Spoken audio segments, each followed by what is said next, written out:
கிறிஸ்துவுக்குள்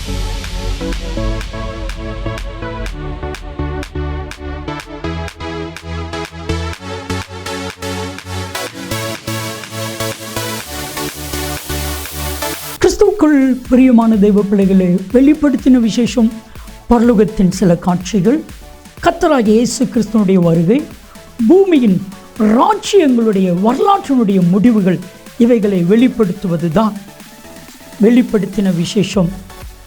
இதனுடைய ஆசிரியர் அப்போஸ்தலனாகிய யோவான் பத்மத்துவில் சிறை கைதியாக இருக்கும் பொழுது கிரேக்க மொழியிலே எழுதப்பட்டது.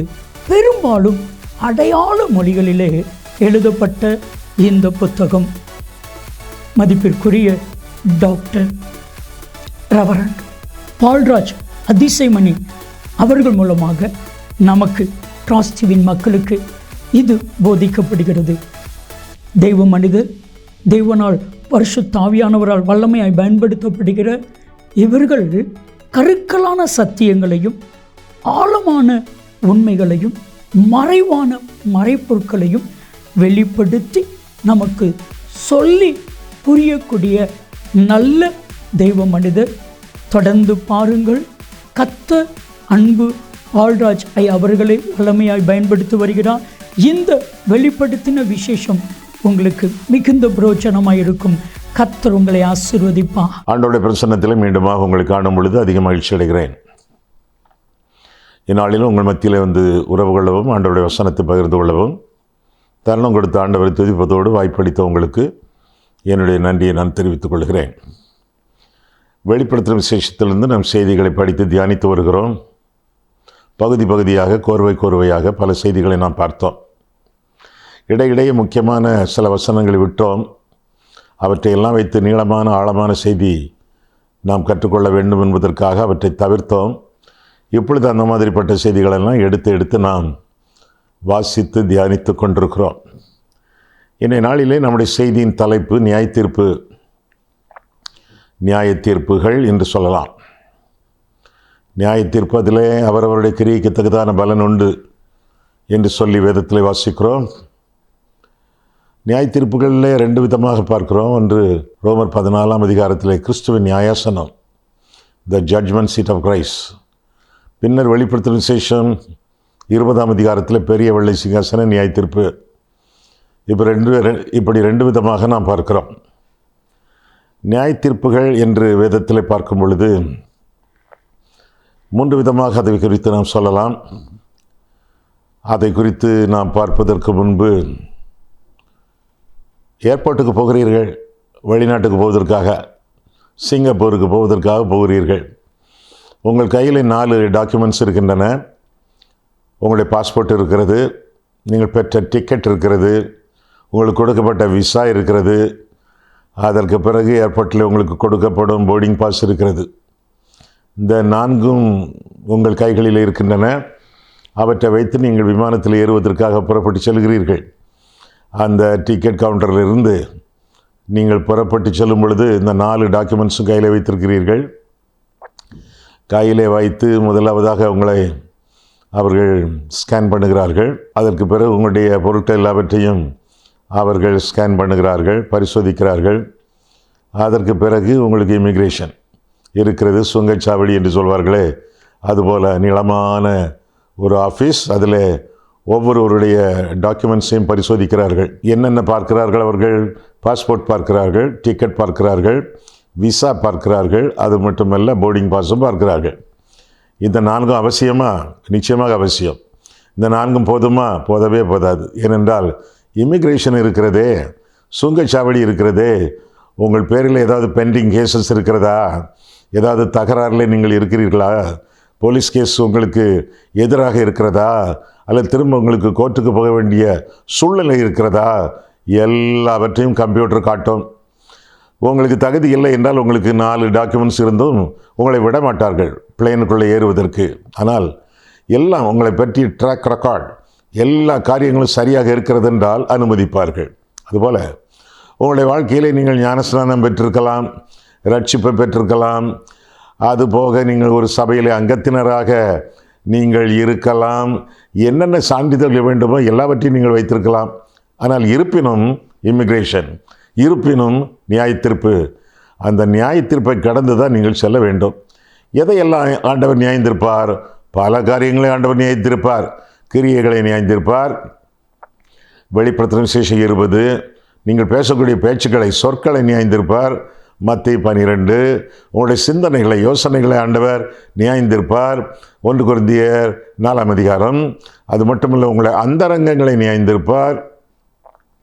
ரோமர் 2ஆம் அதிகாரம். உங்கள் பார்வைகளை ஆண்டவர் நியாயந்திருப்பார். என்னென்ன படங்களை நீங்கள் பார்க்கிறீர்கள், எப்படி ஆட்களை நீங்கள் பார்க்கிறீர்கள் என்பதையெல்லாம் ஆண்டவர் நியாயந்திருப்பார். இப்படி பல காரியங்கள் நியாயந்திருக்கப்படும். அதற்கு பிறகுதான் நீங்கள் உண்மையும் உத்தமமான ஆள் என்று கண்டுபிடித்த பிறகுதான் விமானத்தில் ஏற முடியும், பரலோகத்திற்கு போக முடியும். எனவே நியாயத்தீர்ப்பு என்பது நமக்கு முக்கியமான ஒரு சப்ஜெக்ட், நமக்கு முக்கியமான ஒரு போதனையாக இருக்கிறது என்று சொல்லி வேதம் நமக்கு கற்றுக் கொடுக்கிறது. நியாயத்தீர்ப்பு என்று பார்க்கும் பொழுது வேதத்தில் 3 விதமான படிப்படியான நியாயத்தீர்ப்புகளை பார்க்கிறோம். ஒன்று உடனடியான நியாயத்தீர்ப்பு, இம்மீடியட் ஜட்ஜ்மெண்ட். இன்னொன்று படிப்படியான நியாயத்தீர்ப்பு, கிராஜுவல் ஜட்ஜ்மெண்ட். இன்னொன்று கடைசி நியாயத்தீர்ப்பு, ஃபைனல் ஜட்ஜ்மெண்ட். இந்த 3ஐயும் நம்முடைய வாழ்க்கையில் கடந்து சென்றே ஆக வேண்டும். அதற்குரிய சில வேதத்தின் உதாரணங்களை நாம் பார்க்கலாம். முதலாவதாக உடனடியான நியாயத்தீர்ப்பு. ஆதாமும் ஏவாளும் ஏதேன் தோட்டத்தில் இருந்தார்கள். கடவுள் அவர்களிடத்தில் சொல்லியிருந்தார், இந்த தோட்டத்தில் உள்ள எல்லா கனிகளையும் புசிக்கலாம், இந்த குறிப்பிட்ட கனியை மட்டும் நீங்கள் புசிக்கக்கூடாது. கீழ்ப்படித்தல் அவசியம். புசிக்கக்கூடாது, புசித்த நாளிலே நீங்கள் சாகவே சாவீர்கள் என்று ஆண்டவர் குறிப்பிட்டிருப்பதாக ஆதியாகமம் 3ஆம் அதிகாரத்திலே நாம் காண்கிறோம். ஆதியாகமம் 3ஆம் அதிகாரம். ஆனால் அவர்கள் பாவம் செய்தார்கள், கீழ்ப்படியவில்லை. புசிக்கத்தகாத கனியை ஆதாமும் ஏவாளும் புசித்தார்கள் என்று சொல்லி வேதத்தில் நாம் வாசிக்கிறோம். புசித்த உடனேயே ஆண்டவர்களை மன்னித்தபடி ஏதேன் தோட்டத்தில் தொடர்ந்து நீங்கள் ஜாக்கிரதையாக இருங்கள் என்று சொல்லவில்லை. உடனடியாக அவர்கள் துரத்தப்பட்டார்கள். கடவுளுக்கும் மனுஷனுக்கு இடையே சுடரிழி பட்டயம் என்று சொல்லி வேதத்தில் வாசிக்கிறோம். அவர்கள் பிரிக்கப்பட்டார்கள், ஏதேன் தோட்டத்தை விட்டு துரத்தப்பட்டார்கள். பாவத்தின் முதலாவது பலாபலன் பிரிவினை, 2வது பலன் வேதனை. வேதனை என்று சொல்லி வேதத்தில் வாசிக்கிறோம். நிலம் சபிக்கப்பட்டது, முள்ளும் குறுக்கும் முளைத்தன, பிரசவ வேதனை பெருகியது, ஆபேல் படுகொலை செய்யப்பட்டான், காயின் தலைமறைவானான் என்றெல்லாம் சொல்லி வேதத்தில் வாசிக்கிறோமே. முதலாவது பலன் பிரிவினை, 2வது பலன் வேதனை, 3வது விளைவு மரணம். இந்த 3ம் சம்பவித்தன என்று சொல்லி வேதத்தில் வாசிக்கிறோம். நீ சாகாதபடி இந்த கனியை புசிக்காது என்று ஆண்டவர் சொல்லியிருந்தார். அவர்கள் புசித்தார்கள், ஆவியிலே செத்து போனார்கள். கடவுளுக்கு மனுஷனுக்கு இடையே பெரிய பிரிவை உண்டாயிற்று, பிளவை உண்டாயிற்று என்று சொல்லி வேதம் கற்றுக் கொடுக்கிறது. இது உடனடியான நியாயத்தீர்ப்பு. பாவம் செய்ததினாலே பிரிக்கப்பட்டார்கள், வேதனைப்பட்டார்கள், மரித்தார்கள் என்று சொல்லி வேதம் நமக்கு கற்றுக் கொடுக்கிறது. இந்த பாவத்திற்கு நிவாரணம் உண்டா? நிவாரணம் உண்டு, நிவாரணம் உண்டு. இந்த 3 காரியங்களையும் ஆண்டவர் தாம் செய்தார், தம்மிலே அனுபவித்தார், அந்த விளைவுகளை எல்லாம் தாமே தாங்கினார் என்று சொல்லி வேதம் நமக்கு கற்றுக் கொடுக்கிறது. இயேசு பிரிக்கப்பட்டார் நம்முடைய பாவத்திற்காக. பரலோகத்திலிருந்து நம்முடைய பாவம் வரை பிரித்து கொண்டு வந்து பெத்லகேமிலே போட்டது. கிறிஸ்மஸ்னு என்ன அர்த்தம்? நம்முடைய பாவங்களுக்காக ஆண்டவர் பிரிக்கப்பட்டார் என்று அர்த்தம். அது மட்டுமல்ல, குட் ஃப்ரைடே, பெரிய வெள்ளிக்கிழமை, ஆண்டவர் சிலுவையில் தொங்கும் பொழுது பிரிக்கப்பட்டாரே. நம்முடைய பாவத்தை, உலகத்தின் பாவத்தை சுமந்து தீர்க்கும் தேவாட்டுக்குட்டியாக ஆண்டவர் சிலுவையிலே தொங்கும் பொழுது நம்முடைய பாவம் அவரை பிதாவை விட்டு பிரித்ததினாலே, என் தேவனே, என் தேவனே, ஏன் என்னை கைவிட்டீர் என்று சொல்லி கதறுவதாக பார்க்கிறோம். நம்முடைய பாவம் ஆண்டவராகிய இயேசு கிறிஸ்துவை சிலுவையிலே பிரித்தது, பிதாவின் கரமிட்டு பிரித்தது என்று சொல்லி வேதத்தில் வாசிக்கிறோம். வேதனை 2வது பலன். வேதனை, அவர் அடிக்கப்பட்டார், நொறுக்கப்பட்டார், ஆணிகளால் கடவப்பட்டார், நமக்கு சமாதானத்தை உண்டு பண்ணும் ஆக்கினை அவர் மேல் வந்தது.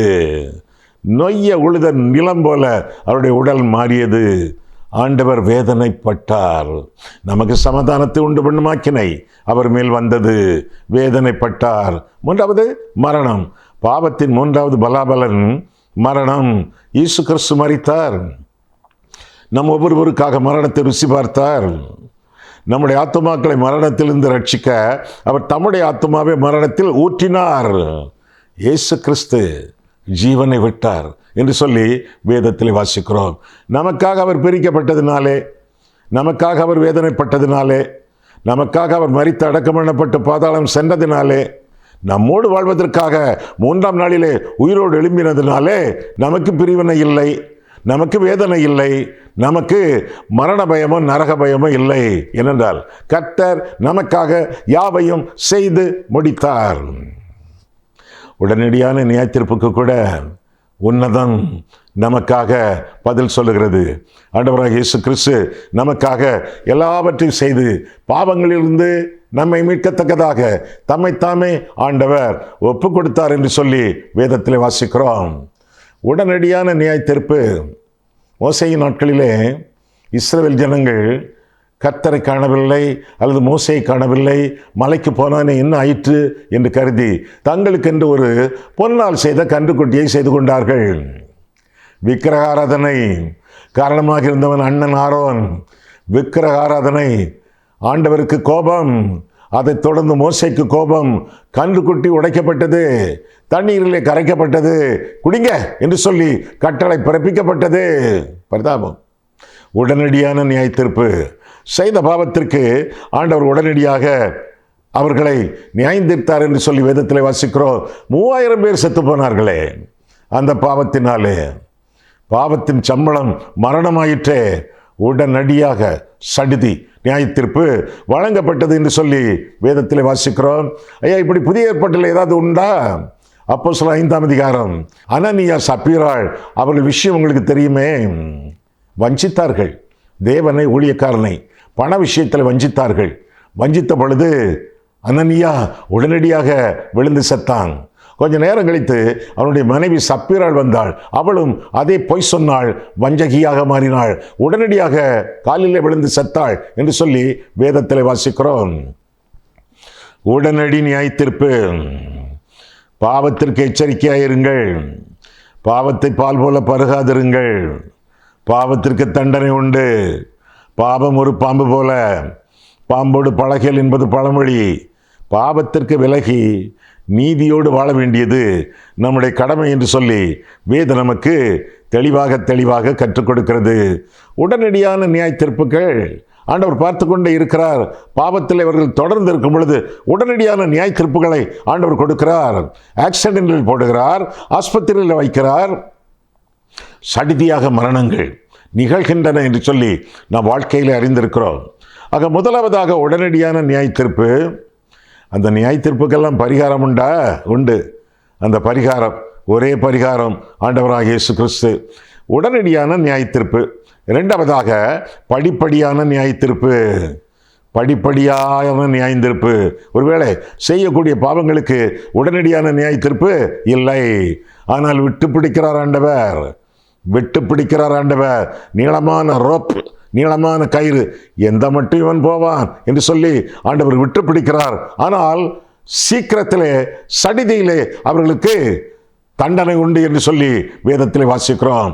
கண்ணின் காட்சிகளிலும் நெஞ்சின் நினைவுகளிலும் நட, ஆனால் இதையெல்லாம் நியாயத்தீர்ப்பில் கர்த்தர் கொண்டு வருவார் என்று சொல்லி அறி என்று பிரசங்கி சொல்வதாக வேதத்தில் நாம் வாசிக்கிறோம். ஆக பாவத்திற்கு தண்டனை உண்டு. ஒருவேளை உடனடியாக இல்லை என்றால் அது படிப்படியாக வரும் என்று சொல்லி வேதம் நமக்கு கற்றுக் கொடுக்கிறது. Sin is punished even after repentance. மனம் திரும்பிய பிறகு கூட பாவத்திற்கு தண்டனை உண்டு என்று சொல்லி வேதத்தில் வாசிக்கிறோம். ஆதாமும் ஏவாளும் உடனடியாக மனம் திரும்பவில்லை, முறையாக பாவ அறிக்கை பண்ணவில்லை. ஆண்டவர் தம்முடைய மிகுந்த கிருபையினாலே, இரக்கத்தினாலே அவர்களை மன்னித்து தோலாடைகளை உண்டு பண்ணி அவர்களை துரத்தி விட்டார் என்று சொல்லி வேதத்தில் வாசிக்கிறோம். தாவீது ராஜா பாவம் பண்ணினான், விபசாரம், அதை மறைப்பதற்காக கொலையும் பண்ணினான். தான் செய்த பாவங்களை மறந்தே போனான். உடனடியான நியாயத்தீர்ப்பு உருவாகவில்லை. ஆனால் கொஞ்ச காலம் கழித்து, ஏறக்குறை 1 வருஷம் கழித்து ஆண்டவர் தீர்க்கதரிசி அனுப்பினாரே, நாத்தானை அனுப்பினாரே. அவன் வந்து தாவீதை குற்றஞ்சாட்டினான். நீயே அந்த மனுஷன் என்று சொல்லி குற்றஞ்சாட்டினான் என்று சொல்லி வேதத்தில் வாசிக்கிறோம். தாவீது என்ன செய்தான்? மனம் திரும்ப வேண்டும், வேறு வழியே இல்லை. ஏனென்றால் விபசாரம் பண்ணினால், கொலை செய்தால் தண்டனைகள் உண்டே. ஒன்று, தாவீது பட்டயத்தினால் வெட்டப்பட்டு மரிக்க வேண்டும், அல்லது தாவீது அக்கினியினால் சுட்டரிக்கப்பட வேண்டும், அல்லது தாவீது கல்லெறியப்பட்டு கொலை செய்யப்பட வேண்டும். அதெல்லாம் நடக்கவில்லையே, நடக்க வேண்டும். ஏனென்றால் கர்த்தர் நீதிபரர், அவர் இரட்சகர் மட்டுமல்ல, அவர் ஆண்டவர் மட்டுமல்ல, அவர் நியாயாதிபதி. எவ்வளவு தூரம் அவர் அன்புள்ளவரோ அவ்வளவு தூரம் அவர் நீதியாய் இருக்கிறார், நீதி உள்ளவர். ஒரு நாணயத்தில் 2 பக்கங்கள், கிறிஸ்து என்ற நாணயத்தில் 2 பக்கங்கள். ஒன்று அன்பு, அடுத்தது நீதி. இன்று சிலர் ஆண்டவருடைய அன்பை பற்றி மட்டுமே பேசிக் கொண்டிருக்கிறார்கள், ஆண்டவருடைய இரக்கத்தை பற்றியே பேசிக் கொண்டிருக்கிறார்கள். அவர் இரட்சகர், அவர் ஆண்டவர், அவர் நியாயாதிபதி. ஆண்டவர் நியாயாதிபதி என்பதையும் அவருடைய நியாய தீர்ப்புகளையும் இன்றைக்கு அநேக ஊழியக்காரர்கள் சொல்லுவதில்லை.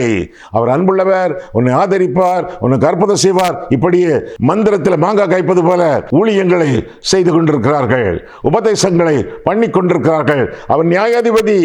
அந்த நாணயத்திலே ஒரு பக்கம் அன்பு, அடுத்த பக்கம் அக்கினி. அப்படி ஐயா? ஆமா, தேவன் அன்பாகவே இருக்கிறார் ஒரு பக்கம், தேவன் பட்சிக்கிற அக்கினியாய் இருக்கிறார் அடுத்த பக்கம். தேவன் அன்புள்ளவர், அதே வேளையிலே அவர் நியாயாதிபதி. ஆண்டவர் விடுவாரா? செய்த பாவங்கள் என்னதான் பண்றான் பார்ப்போம். மனம் திரும்புகிறானா? பாவ நிவர்த்தி பண்ணுகிறானா? பாவத்திற்குரிய பரிகாரங்களை செய்கிறானா? பார்த்து கொண்டே இருக்கிறார். அவனோ மறந்து போனானே. ஒருவேளை மறக்க நினைத்தானோ என்னவோ, மறந்து போனான். ஆண்டவர் தீர்க்கதரிசி நாத்தான் மூலமாக அவனுடைய காரியங்களை எல்லாம் திறம்பட விளக்குவதாக வேதத்தில் வாசிக்கிறோம். அவனுக்கு மீட்பே இல்லை தாவீதுக்கு. ஏனால் செய்த பாவத்திற்கு ஆண்டவருடைய நியாயத்தீர்ப்பு உண்டே. ஆண்டவர் நீதிபரராச்சே, நீதி வழங்க வேண்டுமே. ஆண்டவர் தன்னுடைய காரியங்களிலே தவற மாட்டாரே. எனவே நீதி வழங்க ஆண்டவர் ஆயத்தமாக இருக்கும் பொழுது ஒரு வார்த்தையை பிடித்துக் கொண்டான் தாவீது. எதை பிடித்து கொண்டான்? அக்கினியினால் சுட்டரிக்கப்பட வேண்டுமே, பட்டயத்தினால் வெட்டப்பட வேண்டுமே, கல்லெறியப்பட வேண்டுமே. இதில் இருந்தெல்லாம் அவன் தப்ப முடியாது. தப்புவதற்கு ஒரே ஒரு வார்த்தை, ஒரே ஒரு வழி. தேவனே, உம்முடைய கிருபையின்படி எனக்கு இறங்கும். ஆண்டவருடைய கிருபையை பிடித்து கொண்ட பொழுது அவன் தப்பினான் என்று சொல்லி வேதத்தில் வாசிக்கிறோம். சுத்த இருதயத்தை என்னிலே சிருஷ்டியும், நிலைவரமான ஆவியை என் உள்ளத்தில் புதுப்பியும் என்று ஜெபம் பண்ணினான். ரட்சிப்பின் சந்தோஷத்தை மீண்டும் எனக்கு தாரும் என்று ஜெபம் பண்ணினான். 51ஆம் சங்கீதம் அவன் பாவ அறிக்கை செய்த பாடல் என்று சொல்லி வேதம் நமக்கு கற்றுக் கொடுக்கிறது. ஆக தண்டனைக்கு தப்பினான் என்று நாம் பார்க்கிறோம். உடனடியான தண்டனை இல்லை, ஆனால் படிப்படியான தண்டனைகள் உண்டே. Sin is punished even after repentance. மனம் திரும்பிய பிறகும் பாவத்திற்குரிய தண்டனைகள் உண்டு என்று சொல்லி வேதம் சொல்கிறது. தாவீதின் வாழ்க்கையிலே அது சிறப்பான இலக்கணங்களாக காணப்படுகின்றன. அவன் எதையெல்லாம் ஒளிப்படத்திலே செய்தானோ அவனுடைய பிள்ளைகள் எல்லாம் பட்டப்பகலிலே செய்தார்கள். பட்டயம் அவன் வீட்டை விட்டு விலகாதிருந்தது. ஒரு நாயை போல வனாந்தரத்திலே துரத்தப்பட்டான். இதுவரை ஏர் கண்டிஷன் ரூமிலே தூங்கினது போல தூங்கினவன் இப்பொழுது குகைகளிலும் கெபிகளிலும் வனாந்தரங்களிலும் வெளியிடங்களிலும் தூங்க வேண்டியதாயிற்று. பரிதாபமான ஒரு நிலைமை. வீடு முழுவதுமே ஏறக்குறைய அழிய ஆரம்பித்து விட்டது. நித்தம் அவன் குடும்பத்தில் யுத்தம். அவனுடைய வரலாற்றை நீங்கள் வாசித்து பாருங்களேன். சாமுவேல் நூல்களிலே, ராஜாக்களின் நூல்களிலே, நாளாகம நூல்களிலே. எதுக்கு நூல் நீ சொல்லாம நூல்கள் நீ சொன்னேன்? ஏன்னா 2 சாமுவேல்கள் இருக்கின்றன, 2 ராஜாக்கள் இருக்கின்றன, 2 நாளாகமங்கள் இருக்கின்றன. என்ன பாடு! அவனும் அவனுடைய குடும்பமும் அவனுடைய பாவங்களினாலே பட்டார்கள் என்று சொல்லி வேதம் நமக்கு அறிவிக்கிறது. படிப்படியான நியாய தீர்ப்பு, அதற்கு தப்ப முடியாது என்று சொல்லி வேதம் நமக்கு கற்றுக் கொடுக்கிறது. சரி, படிப்படியான நியாய தீர்ப்புகள் தாவீது அவற்றின் ஊடாக கடந்து சென்றதாக வேதத்தில் வாசிக்கிறோம். மோசேயின் நாட்கள் ஆண்டவருடைய சொல்லுக்கு கீழ்ப்படியவில்லை. ஆண்டவருடைய ஜனங்களை ஆராதிப்பதற்காக விட்டுக் கொடுக்கவில்லை. கடினப்படுத்திக் கொண்டே இருந்தான் இருதயத்திலே. வாதைகள் வந்தன. ரத்தம் என்ற வாதையிலிருந்து ஆரம்பித்து தலைப்பிள்ளை சங்காரம் என்ற வாதை வர 10 வாதைகள் படிப்படியாக தொடர்ந்தன என்று சொல்லி பரிசுத்த வேதாகமம் நமக்கு அறிவிக்கிறது. பரிசுத்த வேதாகமம் நமக்கு சொல்லிக் கொடுக்கிறது.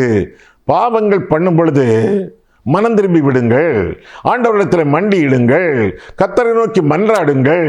ஆண்டவர் உங்கள் பாவங்களை மன்னித்து புதிய வாழ்க்கையை உங்களுக்கு தருவார். நிச்சயமாக விளைவுகள் இருக்கும், நிச்சயமாக ஏமாற்றங்கள் இருக்கும். Consequences will follow, repercussions will follow. ஆனால் அந்த சிக்ஷைகளை எல்லாம் நீங்கள் ஏற்றுக்கொண்டு கர்த்தருக்கு மகிமையாக பத்திரமாக வாழும் பொழுது, பரிசுத்தமாக ஜீவிக்கும் பொழுது நியாய தீர்ப்புக்கு நீங்கள் தப்புவீர்கள். நம் உலகத்தோடு நியாயந்தீர்க்கப்படாதபடிக்கு இந்த உலகத்திலேயே செய்த பாவங்களுக்காக சிட்சிக்கப்படுகிறோம் என்று சொல்லி வேதம் அறிவிக்கிறது. 1 கொரிந்தியர் 11:32 ஆக படிப்படியான நியாய தீர்ப்புகள் சிட்சைகள் என்ற ரூபத்திலே வரும் பொழுது தாங்கிக் கொள்ளுங்கள். தாங்கத்தக்கதான பலனை கிருபையுள்ள தேவன், நீடிய பொறுமையுள்ள தேவன் உங்களுக்கு தந்தருள்வார் என்பதை அறிந்து கொள்ளுங்கள். வாதைகளுக்கு மேல் வாதை வந்து சிட்சித்ததாக வேதத்திலே நாம் பார்க்கிறோம். இன்னொரு காரியத்தை குறித்து கூட நாம் அறியலாம். என்ன காரியம்? ஏரோது பாவம் செய்தானே, திருச்சபை குழப்பினானே, திருச்சபை விசுவாசிகளை கலங்க பண்ணினானே, கொலை செய்தானே, பட்டயத்தினாலே யாக்கோபை வெட்டி கொண்டானே, பேதுருவை சிறைச்சாலையிலே தள்ளினானே என்றெல்லாம் அவனை குறித்து அப்போஸ்தலர் 12ஆம் அதிகாரத்திலே பார்க்கிறோம். கடைசியிலே புழுத்து செத்தான் என்று சொல்லி வேதத்திலே வாசிக்கிறோம். கொஞ்ச காலம் ஆண்டவர் மௌனமாயிருப்பார். எதற்காக மௌனமாயிருப்பார்? நாம் மனம் திரும்ப வேண்டும் என்பதற்காக. இல்லை என்றால் ஆண்டவர் ஒரு நாளிலே அழித்து விடுவார். அன்புள்ளவர், அக்கினிமயமானவர், அன்புள்ளவர், நீதியுள்ளவர், அவர் நீதிபரர். அவருடைய ஆளுகைக்கு, அவருடைய அதிகாரத்திற்கு நாம் தப்பவே முடியாது. ஆக வேதத்தில் வாசிக்கிறோம். முதலாவதாக உடனடியான நியாய தீர்ப்பு, இரண்டாவதாக படிப்படியான நியாய தீர்ப்பு, மூன்றாவதாக கடைசி நியாய தீர்ப்பு. First of all immediate judgment, secondly gradual judgment, thirdly final judgment. கடைசியான நியாய தீர்ப்பு என்று சொல்லி வேதம் நமக்கு கற்றுக் கொடுக்கிறது. அவர் வருகிறார், நியாயந்திருக்க வருகிறார், பூலோகத்தை நீதியோடும் நியாயத்தோடும் நியாயந்திருக்க வருகிறார் என்று சொல்லி வேதம் கற்றுக் கொடுக்கிறது.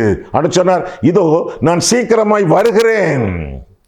வருவேன் ஆண்டவர் சொல்லல, வருவேன் ஆண்டவர் சொல்லல, வருகிறேன் ஆண்டவர் சொல்கிறார். இதோ சீக்கிரமாய் வருகிறேன். Behold, I come quickly என்று போட்டிருக்கிறது வேதத்தில். ஆனால் புதிய ஏற்பாட்டின் சரியான மொழிபெயர்ப்பு என்னவென்றால், கிரேக்க மொழியின் அடிப்படையில் உள்ள துல்லியமான மொழிபெயர்ப்பு என்னவென்றால், இதோ நான் சீக்கிரமாய் வந்து கொண்டிருக்கிறேன். Behold, I am coming quickly. Coming is already commenced. ஆண்டவருடைய வருகை ஆரம்பமாகிவிட்டது என்று அர்த்தம். வந்து கொண்டிருக்கிறார் என்பதுதான் வேதம். எனவே அவருடைய வருகைக்காக ஆயத்தப்படக்கூடிய அளவிலே, கடைசி நியாய தீர்ப்புக்கு ஆயத்தப்படக்கூடிய அளவிலே நம்முடைய வாழ்க்கையிலே நாம் ஜாக்கிரதையாக இருந்து நம்மை காத்துக்கொள்ள வேண்டியது நம்முடைய கடமை என்று சொல்லி வேதம் கற்றுக் கொடுக்கிறது. கடைசி நியாய தீர்ப்பு சில வசனங்களை நாம் பார்க்கலாமா? மத்தேயு 24ஆம் அதிகாரம் எடுத்துக்கொள்ளுங்கள். மத்தேயு 24ஆம் அதிகாரத்தை நாம் பார்க்கும் பொழுது அந்த நியாய தீர்ப்பு நாட்களிலே என்னென்ன காரியங்கள் நடக்கின்றன என்று சொல்லி நாம் பார்க்கலாம். மத்தேயு 24 சில ஆச்சரியமான வசனங்களும், சில அதிர்ச்சியான வசனங்களும், சில அபூர்வமான விளக்கங்களும் இந்த 24ஆம் அதிகாரத்தில் உண்டு. மத்தேயு 24 இயேசு தேவாலயத்தை விட்டு புறப்பட்டு போகையில் இயேசுவும் அவருடைய சீஷர்களும் தேவாலயத்திற்கு போயிருக்கிறார்கள். போக வேண்டிய அவசியமே இல்லை. ஏனென்றால் இயேசு தேவாலயத்தை பார்க்கலும் பெரியவர் என்று சொல்லி வேதத்தில் வாசிக்கிறோம். அங்கே உள்ளே இருக்கிறவரே அவர் தானே. அப்படி இருக்கும் பொழுது போகணும்னு அவசியம் இல்லை. ஏன் போனார் என்றால், நமக்கு முன்மாதிரியை காட்டுவதற்காக. ஆலயம் தொழுவது சாலவும் நன்று என்று சொல்லி காட்டுவதற்காக போனார். சரி, இப்போ அங்க ஆராதனையோ ஜெபமோ முடிந்த பிறகு 1ஆம் வசனம், இயேசு தேவாலயத்தை விட்டு புறப்பட்டு போகையில் அவருடைய சீஷர்கள் தேவாலயத்தின் கட்டடங்களை அவருக்கு காண்பிக்க அவரிடத்தில் வந்தார்கள். அவருக்கு தெரியாதா இந்த கட்டடங்கள்லாம் யார் கட்டினாங்க, எப்படி கட்டினாங்க, எதையெல்லாம் வச்சு கட்டினாங்க தெரியாதா? இருந்தாலும் அவருடைய சீஷர்களுக்கு ஆர்வம், அவரிடத்தில் காட்டுவதற்கு வந்தார்கள் என்று சொல்லி வேதத்தில் என்ன வாசிக்கிறோம். அந்த கட்டடங்களை காட்டுவதற்காக வந்தார்கள் என்று சொல்லி இங்கே நான் வாசிக்கிறோம். சரி, இயேசு அவர்களை நோக்கி, 2ஆம் வசனம், இயேசு அவர்களை நோக்கி, இவைகளை எல்லாம் பார்க்கிறீர்களே, இவ்விடத்தில் ஒரு கல்லின் மேல் ஒரு கல் இராதபடிக்கு எல்லாம் இடிக்கப்பட்டு போகும் என்று மெய்யாகவே உங்களுக்கு சொல்லுகிறேன் என்றார். ஆண்டவர் சொல்லுவதே மெய்தான். மெய்யாகவே உங்களுக்கு சொல்லுகிறேன் என்று சொல்ல வேண்டிய தேவையில்லை. இருப்பினும் உறுதிப்பட ஆண்டவர் மெய்யாகவே என்ற சொல்லை குறிப்பிட்டு ஆண்டவர் கூறுவதாக நாம் பார்க்கிறோம். இந்த கட்டிடத்திலே ஒரு கல்லின் மேல் ஒரு கல் இராதபடி, இது கொஞ்சம் எக்ஸாஜரேஷன் அல்லவா? இது கொஞ்சம் மிகைப்படுத்தி ஆண்டவர் சொல்வது போல தெரிகிறது அல்லவா? இல்லவே இல்லை. ஏனென்றால் ஆலயத்தை கட்டும் பொழுது பக்த கோடிகள், பரிசுத்தவான்கள், விசுவாசிகள் என்ன செய்தார்களாம்? ஒரு கல்லை வைத்த உடனே அதற்கு மேல் சில நகைகளை வைப்பார்களாம், சில பொன் ஆபரணங்களை வைப்பார்களாம், மோதிரத்தை வைப்பார்களாம், செயினை வைப்பார்கள். அடுத்த கல், அதற்கு மேலே சில பொன் ஆபரணங்களை வைப்பார்களாம், அடுத்த கல் பொன் ஆபரணங்களை வைப்பார்களாம். இப்படி ஆலயம் கட்டப்பட்டது. பாபிலோன் ராஜா நேபுகாத் நேச்சார் படையெடுத்து வந்து யூதாவை ஆட்கொள்ள வரும் பொழுது, எருசலேம் தேவாலயத்தை இடிக்கும் பொழுது அவனுக்கு தெரிந்துவிட்டது, ஒரு கல்லின் மேல் ஒரு கல். அங்கே இடையிடையே சில பொந்துகளிலே நகைகளை வைத்திருக்கிறார்கள். கண்டுபிடித்து எல்லாவற்றையும் சுருட்டி கொண்டு போக வேண்டும் என்று கருதி அவன் ஒரு கல்லின் மேல் ஒரு கல் இராதபடி இடித்தான் என்று சொல்லி வரலாற்று உண்மைகள் நமக்கு அறிவிக்கின்றன. ஒரு கல்லின் மேல் ஒரு கல் இராதபடி இடிக்கப்பட்டு போகும். அது நடந்ததா? நடந்தது. எல்லா பொன்னாபரணங்களையும் நேபுகாத்நேச்சர் தன்னுடைய ராஜ்யத்திற்கு கொண்டு போனான் என்று சொல்லி வேதத்தில் நாம் வாசிக்கிறோம். 3வது வசனம் பாருங்கள். அவர் ஒலிவ மலையின் மேல் உட்கார்ந்திருக்கையில் சீஷர்கள் அவரிடத்தில் தனித்து வந்து, இவைகள் எப்பொழுது சம்பவிக்கும்? உம்முடைய வருகைக்கும் உலகத்தின் முடிவுக்கும் அடையாளம் என்ன? எங்களுக்கு சொல்ல வேண்டும் என்றார்கள். சரி, இப்பொழுது அவர்கள் தனியாக இருந்த பொழுது வருகைக்குரிய அடையாளங்களை குறித்து ஆண்டவரிடத்தில் கேட்டார்கள் என்று சொல்லி வேதத்திலே வாசித்தோம். 4ஆம் வசனம். இயேசு அவர்களுக்கு பிரதித்திரமாக, ஒருவனும் உங்களை வஞ்சியாதபடிக்கு எச்சரிக்கையாயிருங்கள். அதான் முதல். ஆண்டுடைய வருகைக்கு முதல் அடையாளமே வஞ்சக போதனைகளுக்கு செவி கொடாதிருங்கள். வஞ்சகர்கள் நடத்தக்கூடிய கூட்டங்களுக்கு செல்லாதிருங்கள். என்ன வஞ்சக போதனையை நீங்கள் கேட்டாலும் அந்த போதனை வேதத்தின் அடிப்படையில் இருக்கிறதா என்பதை பாருங்கள்.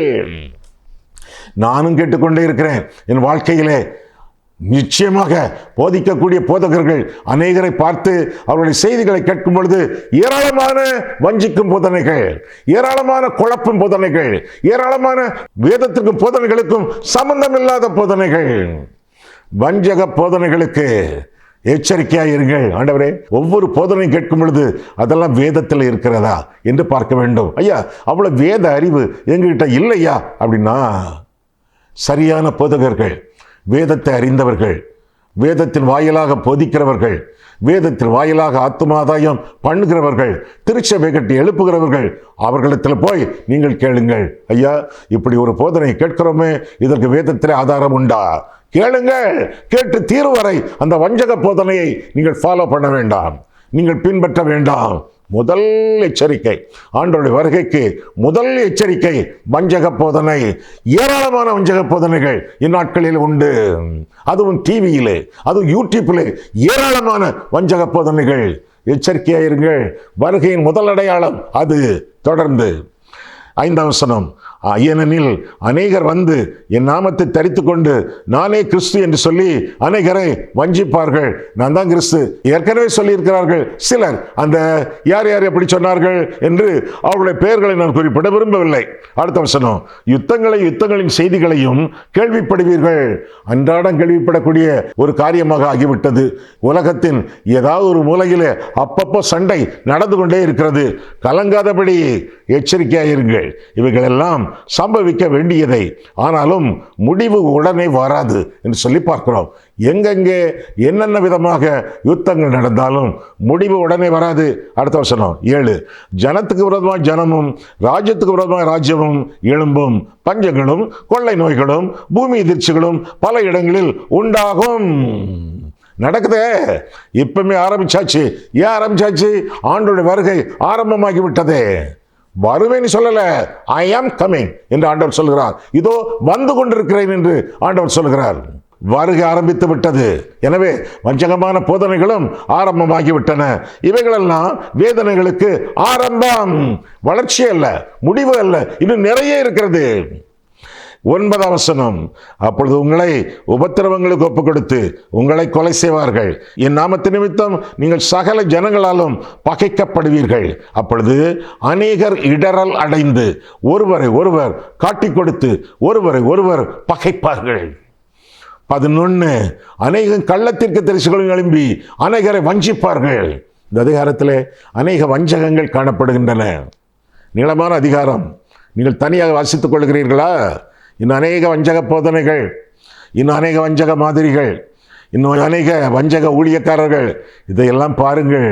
இதெல்லாம் வருகையின் ஆரம்பம், வருகையின் அடையாளங்கள் என்று சொல்லி நாம் பார்க்கலாம்.